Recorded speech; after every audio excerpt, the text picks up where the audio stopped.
السلام عليكم، ازيكم عاملين ايه؟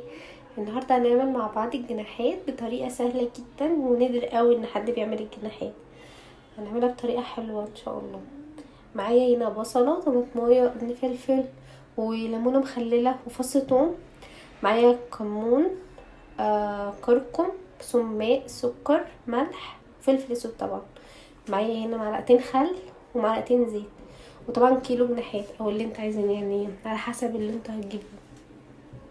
حطيت المكونات كلها في الكبة واطحنها لحد ما تبقى ناعمة كده، وبعدين اتبل بيها الجناحات واسيبها على الاقل يعني نص ساعة او ساعة.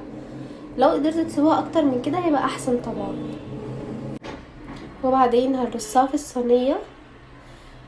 انا هنا رصيتها يعني سبتها نص ساعة، بعد كده رصيتها وندخلها الفرن بدرجة حرارة 220. هنولع الشواية وتحت، ودوت من شكلها النهائي. وان شاء الله جربتوها، يا رب تعجبكم. لو عجبكم الفيديو متنسوش تعملوا لايك وشير.